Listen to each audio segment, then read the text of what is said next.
Jesus, hallelujah. Chimama, what's your name? No brother papi. Nini don't ticket 48.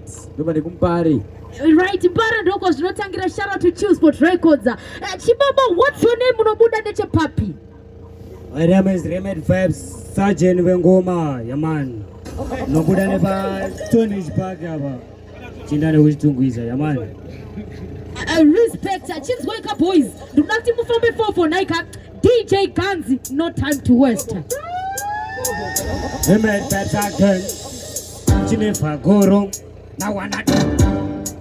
Sergeant Ngoma. Na wana do.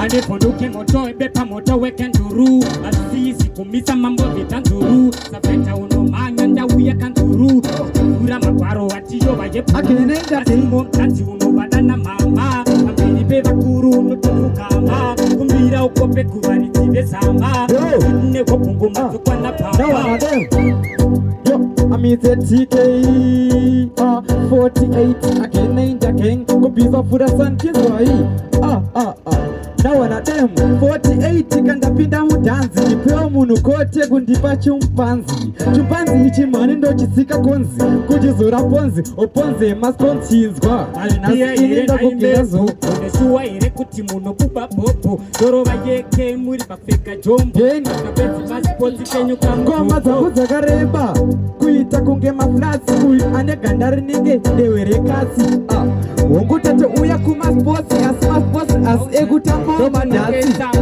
opopa ndoka sampaka vatona nechipakira kuvira mtaka yangu sachipapa yaka tulakaka ndofura sengaka kubepsaka iri ijongwe rakazviruva rikazhamba nemukana munonhuhwa kunge teleti yegomba 48 kumangoma ndinopomba nefesi yakashata unge musana wekamba inzwa awasati wandiketa pese pandasvika umupana wakukwata utongori muheta inini ndokupeta ndomhanya unge rapta awasati wandiketa tinendere kupisa zvamatemanje nyangwe vakada kuedza kuisasa nekuti ndini munhu wacho nyangwe vakada kudini ndini munhu 48 ka uyu nhasi ndomugera zuda ndoita yandada sasystem tazvida ndomugera zuda ndovavonge zonzeka